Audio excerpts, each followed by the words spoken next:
Hi friends, ಹೇಗಿದ್ದೀರಾ ಎಲ್ಲರೂ? ನಾನು ಚೆನ್ನಾಗಿದ್ದೀನಿ, ನೀವು ಚೆನ್ನಾಗಿದ್ದೀರಾ ಅಂತ ಅನ್ಕೋತೀನಿ. ಇವತ್ತು ನಿಮಗೆ ಅವರ್ ನ್ಯಾಷನಲ್ ಬರ್ಡ್ ಪಿಕಾಕ್ ಡಯಾಗ್ರಾಮನ್ನು ಹೇಗೆ ತೆಗೆಯೋದು ಅಂತ ಈಸಿಯಾಗಿ ಹೇಳ್ಕೊಡ್ತೀನಿ ನೋಡಿ.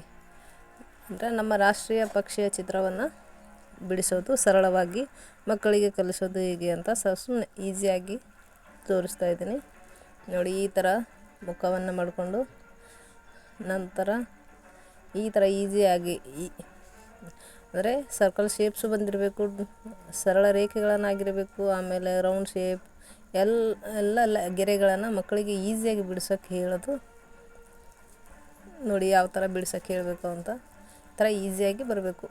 ಈ ಥರ ಅಂದರೆ ಕೊಂಬೆ ಮೇಲೆ ಅಥವಾ ಒಂದು ಸ್ಟ್ಯಾಂಡ್ ಮೇಲೆ ನಿಲ್ಲೋ ಥರ ಹೇಳಿ ಮಕ್ಕಳಿಗೆ ತಿಳಿಸ್ಕೊಡ್ಬೇಕು. ಈ ಥರ ಈಸಿಯಾಗಿ ಬರುತ್ತೆ. ಅಂದರೆ ಬರದ ಟೊಂಗೆ ಮೇಲೆ ನಿಂತಿರೋ ಥರ ನವಿಲು ತೋರಿಸ್ಕೊಡ್ಬೇಕು. ಆಮೇಲೆ ಕಣ್ಣು ಮಾಡಿಕೊಂಡು, ಆಮೇಲೆ ಅದರ ಕೊಕ್ಕರೆ, ಆಮೇಲೆ ತಲೆ ಮೇಲಿರುವ ಗುಚ್ಚ ಥರ ಆ ಥರ ಹೇಳ್ಕೊಡೋದು. ಅಂದರೆ ನಮಗೂ ಈಸಿಯಾಗಿ ಬಿಡಿಸೋಕ್ಕೆ, ಅಂದರೆ ಡ್ರಾಯಿಂಗಲ್ಲಿ ಥರ ಬಿಡಿಸೋದು. ಆಮೇಲೆ ನವಿಲು ಗರಿಗಳನ್ನು ಸರಳವಾಗಿ ಈಸಿಯಾಗಿ ಬಿಡಿಸ್ಬೇಕು ನೋಡಿ. ಯಾವ ಥರ ಬಿಡಿಸ್ತಿದೆ ಅಂತ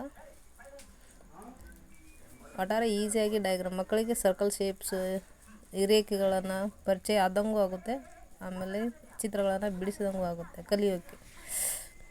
ಈ ಥರ ಮಕ್ಕಳನ್ನು ತೋರಿಸೋದು ನೋಡಿ. ಯಾವ ಥರ ನವಿಲು ಚಿತ್ರವನ್ನು ಯಾವ ಥರ ಬಿಡಿಸೋದು ಅಂತ ನೋಡಿ. ಈ ಥರ ಗರಿಗಳು ನವಿಲಿನ ಗರಿಗಳು ಆದರೆ ಇನ್ನೂ ಕಲರ್ ಹಾಕಿದ್ರೆ ಇನ್ನೂ ಚೆನ್ನಾಗಿ ಬರ್ತಿತ್ತು, ಬಟ್ ಇರಲಿ ಅಂತ